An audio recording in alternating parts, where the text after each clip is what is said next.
Frank, Captain Oliver, John Larkin, the co-pilot, Fred Tully, flight engineer.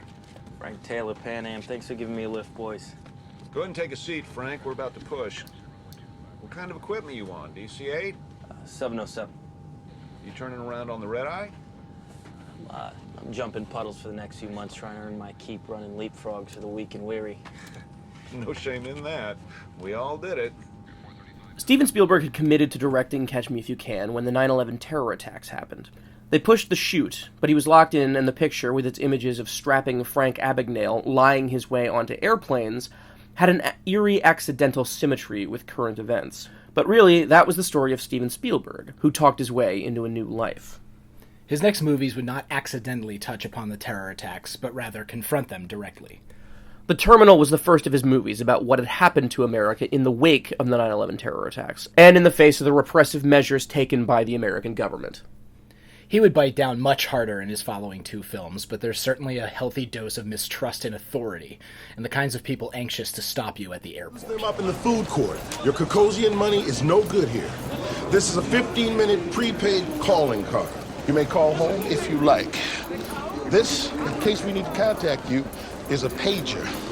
You must keep this with you at all times. Here is an ID badge for you to get into CBP. Beyond those doors, Mr. Navorsky, I'm gonna need you to look at them. Beyond those doors is American soil. Mr. Dixon wants to make it very clear to you that you are not to enter through those doors.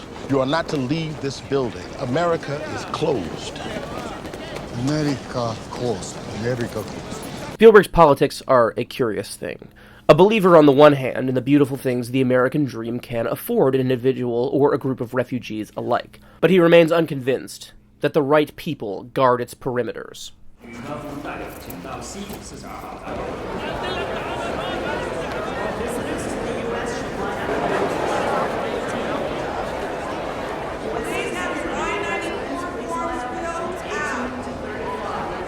What's the purpose of your visit? What is the purpose of your visit? Business or pleasure?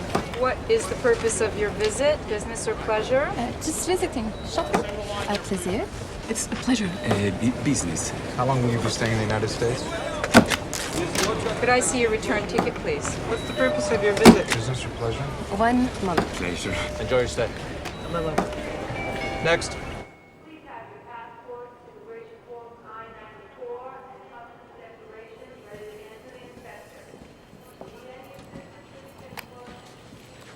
Stand by, he's fishing. See this bunch of Mickey Mouse sweatshirts down here? That's a tour from China, connecting to Orlando. When was the last time you saw a group of Chinese tourists on their way to Disney World? Not a single one of them had a camera. Possible forged documents on 10 and 11.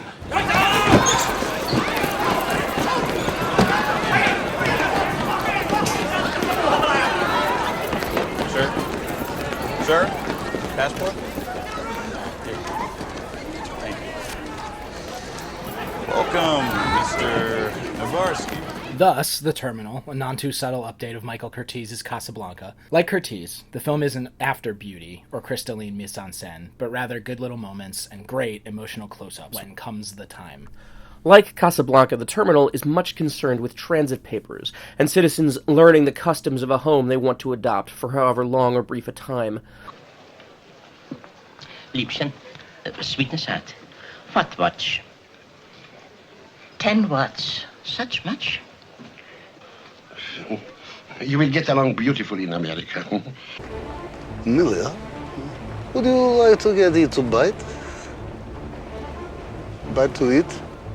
As in Casablanca and Spielberg's earlier Schindler's List, there is much concern with acquiring the correct forms. Sir, I have 10 work permits here for the Deutsche Enamelfabriken signed by Mr. Benker and myself. Something that even you have never seen. Letters of transit signed by General Wegon cannot be rescinded, not even questioned. One moment. Tonight I'll be selling those for more money than even I have ever dreamed of, and then adio Casablanca. You know, Rick, I have many a friend in Casablanca, but somehow, just because you despise me, you are the only one I trust. Will you keep these for me, please? For how long? Oh, perhaps an hour, perhaps a little longer. I don't want them here overnight. Don't be afraid of that. Please keep them for me. Thank you. I knew I could trust you. We'll go to the United States. Next!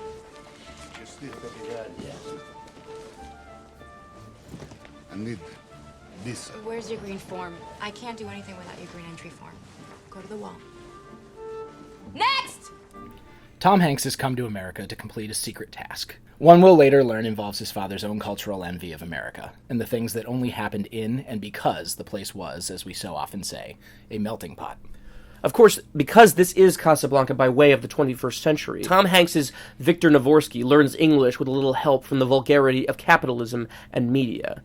And the product placement in the terminal is so shameless every shot should have a price tag on it.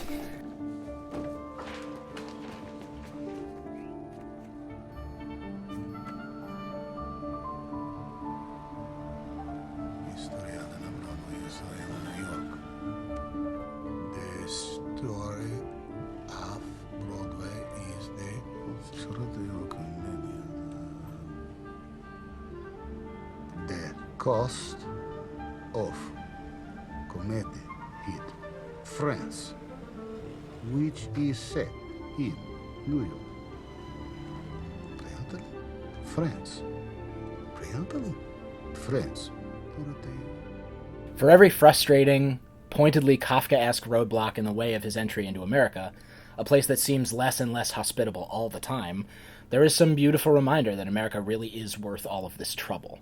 This makes the terminal typically and atypically Spielbergian. The way in which Victor's life comes to be defined by paperwork and labor links him with other Spielberg heroes, who have to adapt to extraordinary circumstances through physical action, repeated processes, and a little acceptable underhandedness. Gotta get to work. How do we handle this? Hold on, Martin, I need you. He's circling the boat, Martin. Size it. All right, move on. Come on.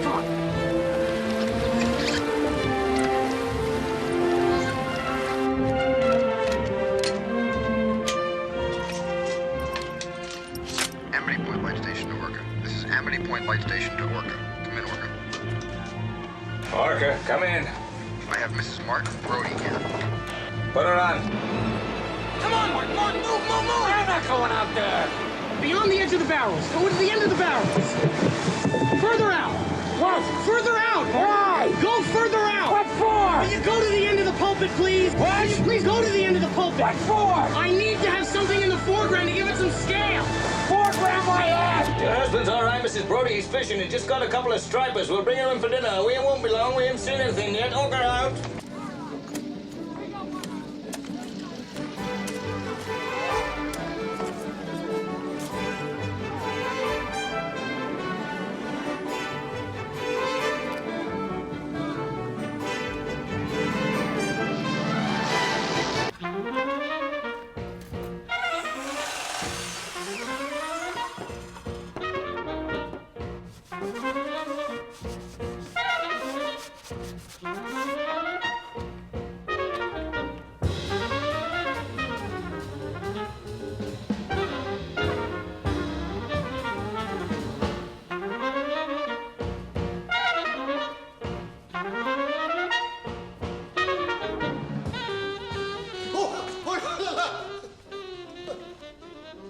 Who is this?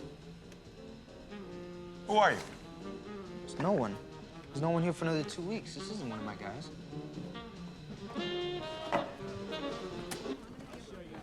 Look at this cornice.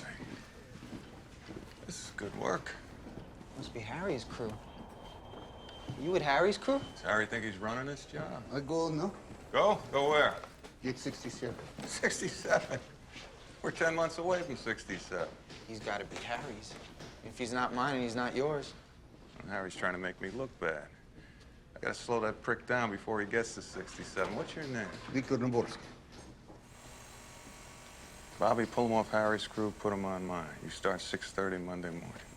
To hammer this home, Spielberg and Janusz Kaminski film the airport where Victor is trapped with the gorgeous colors of a candy shop.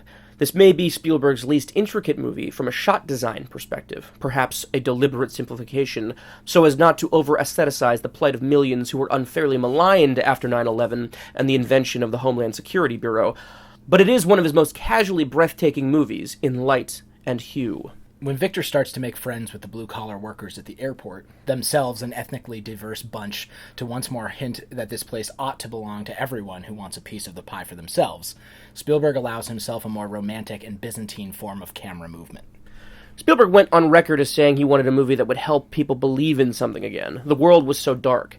Spielberg would cop to the notion that at the time, very little of the American experience was anything worth celebrating, but he did manage a way to get us to see past it to the individuals who are collective in their suffering and their hope.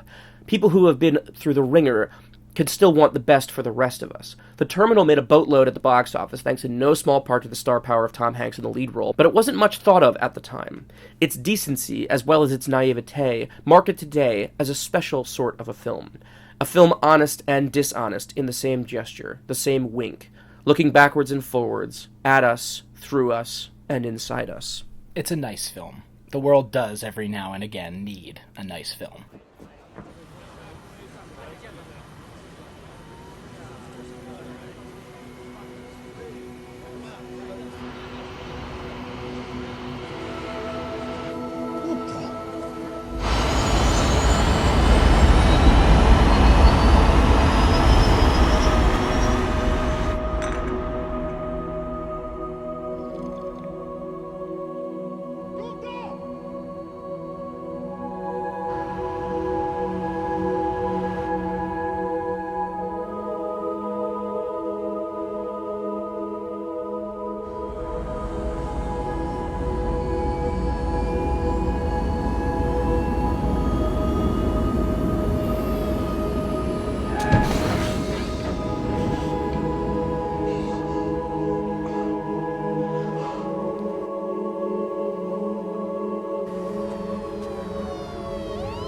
I'm going home! Get lost!